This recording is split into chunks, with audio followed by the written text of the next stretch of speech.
banyak banget cerita-cerita awardee, udah banyak banget tips and trick dari awardee gitu. Jadi kayaknya nggak kekurangan sih, harusnya nggak kekurangan bahan belajar gitu. Tapi yang penting teman-teman benar-benar pelajarin dan ya ujian LPDP memang susah, tapi kalau kita persiapan bisa gitu.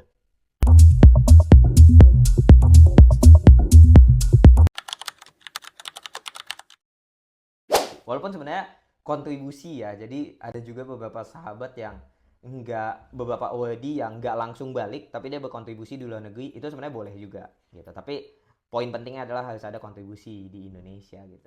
Kalau dari aku sendiri, kan aku ambil teologi gitu ya, itu aplikasiin hasil risetku itu, aku mau bikin komunitas anak muda gitu. Dan aku akan aplikasiin, hopefully memang kejadian, aku bisa bikin komunitas anak muda yang inklusif, yang kita bisa berkarya buat Indonesia kayak gitu. Jadi memang harus spesifik juga ya teman-teman ya kontribusinya, jangan cuman kayak harus memajukan bangsa Indonesia. Ya memajukannya gimana gitu. Bener Jangan, bener jangan bener bener. terlalu apa nih memajukannya kayak gimana. Nah, waktu itu aku bikinnya lumayan spesifik. Jadi kayak pokoknya 2 tahun awal aku mau langsung pulang, aku balik ke gereja, aku akan ditahbiskan jadi pendeta di sana. Aku akan mulai ke gerakan anak-anak muda di sana, akan bikin diskusi antar anak muda, diskusi antar iman juga dan segala macamnya. Karena itu hasil risetku nanti, dan juga hopefully kalau Tuhan berkehendak juga aku akan balik ke akademia ya. Aku akan jadi dosen, but we'll see. Tapi kira-kira itu secara konkretnya apa sih kontribusiku. Jadi pasti aku balik ke Indonesia dan ya aplikasiin hasil risetku di Indonesia gitu. Oke oke. Jadi Kak Joy sendiri nih punya kontribusi saat nanti balik ke Indonesia ingin membentuk sebuah komunitas gitu ya Kak? Oke. Nah, oke untuk pertanyaan terakhir nih, boleh nggak sih Kak kasih pesan-pesan realistis ya ke teman-teman di sini yang nonton, yang realistis kayak mungkin teman-teman di sini yang nonton banyak yang mau daftar beasiswa, beasiswa apapun itu gitu. Mungkin ada pesan-pesan Kak dari Kak Joy sendiri? Hmm. Kemarin aku sempat ditanyain juga waktu aku ada acara kayak gini juga di sekolah gitu ya, terus ada satu siswa yang nanya, Kak kalau ada satu hal yang harus aku punya apa sih gitu supaya aku bisa studi lanjut kayak gitu. Menurutku satu hal yang harus dipunya, ini supaya bikin tipsnya sangat realistis ya. Jadi teman-teman harus punya ini sekarang. Teman-teman harus ngotot. Itu menurutku karena itu yang aku lakukan. Teman-teman harus percaya kalau teman-teman bisa S2. Jadi pertama pasti harus yakin dulu beneran mau S2 dan harus percaya kalau teman-teman bisa S2. Kayak gitu. So, setelah itu teman-teman baru ngotot tentang itu semua karena sepanjang perjalananku juga aku berani bilang bahwa aku lumayan mulus gitu ya. Kalau orang lihat aku lumayan mulus karena LPDP-nya one shot, paginya juga one shot, segala macamnya one shot. Tapi di balik itu tuh banyak banget sebenarnya hal-hal yang kayak kepleset kecil-kecil, kayak waktu itu visaku aku lumayan telat daftar karena ada masalah sama LPDP waktu itu. Lalu ada kebijakan Amerika juga visanya harus pause. Terus banyak banget pokoknya pendaftaran yang kecil-kecil gitu karena kan bener-bener banyak banget dan panjang banget prosesnya. Bukan cuma beasiswanya ya, tapi untuk pendaftaran kampusnya juga. Tuh banyak banget hal-hal kecil yang gampang untuk bikin kita kayak aduh apa cabut aja ya, kok kayak susah banget, apa udahan aja ya kayak gitu. Kalau teman-teman nggak ngotot, kalau teman-teman nggak benar-benar teguh gitu. Jadi menurutku sebelum mulai riset kampus, sebelum mulai riset beasiswa, sebelum itu semua, pertama kali ngobrol dulu sama diri sendiri.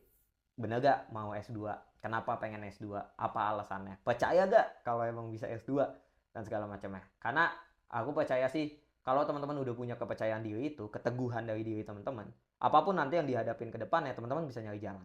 Karena banyak banget jalan untuk bisa S2. Aku ngeliat banyak temanku yang kayak gagal LPDP, daftar beasiswa lain, sekarang terbang. Ada yang gagal, waktu itu dia gagal banyak banget beasiswa, ada Fulbright gagal, LPDP gagal, tapi habis itu dia, aduh aku lupa namanya, beasiswa yang dia pindah-pindah 3 negara gitu. Itu juga beasiswa yang lumayan besar kayak gitu.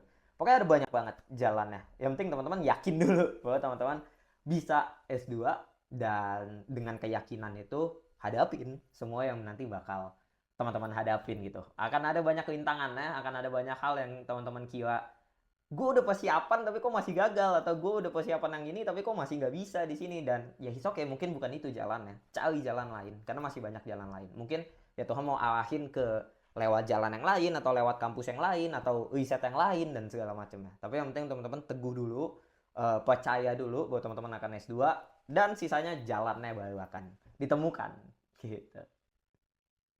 Oke, jadi harus percaya sama diri sendiri atau kayak manifestasi diri sendiri, ya nggak sih Kak? Kayak ya udah apa yang kita omongkan atau apa yang kita tanamkan di diri kita ya kita percaya aja karena kan kita nggak ada yang tahu siapa tahu doa kita dikabulkan sama Tuhan gitu kan.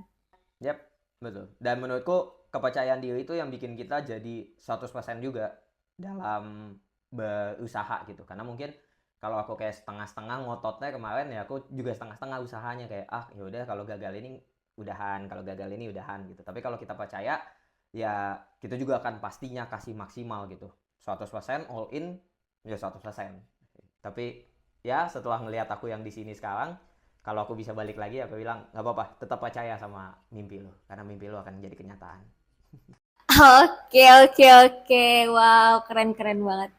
Oke Kak Joy, terima kasih banyak ya udah mau meluangkan waktunya sharing bareng Ders di sini dan teman-teman mungkin yang nonton juga dia lagi struggle ataupun lagi ragu-ragu maju mundur, gua mau daftar nggak ya beasiswa seperti itu dan pasti semoga kisah-kisah dari Kak Joy, tips-tipsnya juga bisa memberikan insight buat teman-teman semua yang ada di rumah yang nonton. So, sekali lagi aku mau ucapin terima kasih banyak Kak Joy. Kita sudah ngobrol kurang lebih hampir 30 menit nih ternyata.